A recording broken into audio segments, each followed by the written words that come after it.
Hello friends, welcome to Geetha gallery. ಇವತ್ತು ಮೆಣಸಿನಕಾಯಿ ಉಪ್ಪಿನಕಾಯಿ ಚಿಲ್ಲಿ ಪಿಕಲ್ ಹೇಗೆ ಮಾಡೋದು ನೋಡೋಣ ಬನ್ನಿ. ಮೊದಲಿಗೆ ಮೆಣಸಿನಕಾಯಿಯನ್ನು ತಗೊಂಡು ಚೆನ್ನಾಗಿ ತೊಳೆದು ಒರೆಸಿ ಇಟ್ಕೊಳ್ಳಿ. ಇದಕ್ಕೆ 2-3 ನಿಂಬೆಹಣ್ಣಿನ ರಸ ತೆಗೆದಿಟ್ಕೊಳ್ಳಿ ಒಂದು ಬೌಲ್ನಲ್ಲಿ. ಇದಕ್ಕೆ ಬೇಕಾಗುವ ಸಾಮಗ್ರಿ: 1.5 ಸ್ಪೂನ್ ಜೀರಿಗೆ, ಉಪ್ಪು, ಧನಿಯಾ ಕಾಳು, ಸ್ವಲ್ಪ ಮೆಂತೆ, ಅರಿಶಿನ, ಹಿಂಗು. ಜೀರಿಗೆ, ಮೆಂತೆ ಮತ್ತು ಧನಿಯಾ ಕಾಳನ್ನು ಲೈಟ್ ರೋಸ್ಟ್ ಆಗಿ ಮಾಡಿಕೊಂಡು ಪೌಡ್ರ್ ಮಾಡಿ ಇಟ್ಕೊಳ್ಳಿ. ಆನಂತರ ಸಾಸಿವೆ ಕಾಳು 1.5 ಚಮಚ ಸಾಸಿವೆ ಕಾಳನ್ನು ಹಾಕ್ಕೊಂಡು ತರಿಯಾಗಿ ಗ್ರೈಂಡ್ ಮಾಡಿ ಮಸಾಲ ರೆಡಿ ಮಾಡಿಕೊಳ್ಳಿ. ಮೆಣಸಿನಕಾಯನ್ನು ಈ ಥರ ಉದ್ದಕ್ಕೆ ಸೀಳಿ ಇಟ್ಕೋಬೇಕು. ಇದನ್ನು ಡ್ರೈ ರೋಸ್ಟ್ ಮಾಡಬೇಕು. ಒಂದು ಪ್ಯಾನಲ್ಲಿ ಈ ಥರ ಕಟ್ ಮಾಡ್ಕೊಂಡಿರೋ ಮೆಣಸಿನಕಾಯನ್ನು ಹಾಕ್ಕೊಂಡು ಲಿಟಿಲ್ ಬಿಟ್ ಆಗಿ ಫ್ರೈ ಮಾಡ್ಕೋಬೇಕು. ವಿತೌಟ್ ಆಯಿಲ್ ಇನ್ಸ್ಟೆಂಟಾಗಿ ಈ ಪಿಕಲ್ ರೆಡಿ ಆಗುತ್ತೆ. ತುಂಬಾ ಟೇಸ್ಟಿ ಇರುತ್ತೆ.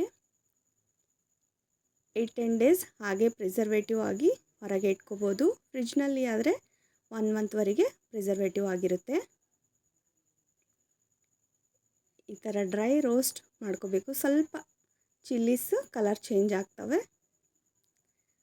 ಕಲರ್ ಚೇಂಜ್ ಆಗೋವರೆಗೆ ಸಿಮ್ ಫ್ಲೇಮ್ನಲ್ಲಿ ನಿಧಾನವಾಗಿ ಬಾಡಿಸ್ಕೊಳ್ಳಿ.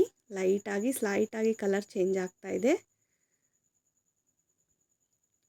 ಮೆಣಸಿನ್ಕಾಯಿ ಕೂಡ ಸ್ವಲ್ಪ ಸಾಫ್ಟ್ ಆಗುತ್ತೆ. ಸಾಫ್ಟ್ ಆದ ನಂತರ ಫ್ಲೇಮ್ ಆಫ್ ಮಾಡಿಕೊಂಡು ತಣ್ಣಗಾಗಲು ಬಿಡಿ. ತಣ್ಣಗಾದ ನಂತರ ಒಂದು ಬೌಲ್ಗೆ ತೆಗೆದುಕೊಂಡು ಪಿಕಲ್ ಮಸಾಲ ರೆಡಿ ಮಾಡ್ಕೊಂಡಿದ್ವಲ್ಲ ಅದನ್ನು ಹಾಕಿ ಸ್ವಲ್ಪ ಉಪ್ಪನ್ನು ಹಾಕ್ಕೊಳ್ಳಿ. ಅದರಲ್ಲಿ ಉಪ್ಪು ಹಾಕಿರ್ತೀವಿ, ಅದಕ್ಕೆ ರುಚಿಗೆ ತಕ್ಕಷ್ಟು ಹಾಕ್ಕೊಂಡು 1/2 ಕಪ್ ನಿಂಬೆ ರಸವನ್ನು ಹಾಕ್ಕೊಳ್ಳಿ. ನಿಂಬೆ ರಸವನ್ನು ಹಾಕ್ಕೊಂಡು ಚೆನ್ನಾಗಿ ಮಿಕ್ಸ್ ಮಾಡಿಕೊಂಡು ಒಂದು ಲಿಡ್ ಕ್ಲೋಸ್ ಮಾಡಿ 2-3 ಅವರ್ಸ್ ಹಾಗೆ ಬಿಟ್ಬಿಡಿ. 1-2 ತಾಸು ಆದ ನಂತರ ಈ ಥರ ಲಿಕ್ವಿಡ್ ಆಗಿ ಫಾರ್ಮ್ ಆಗುತ್ತೆ.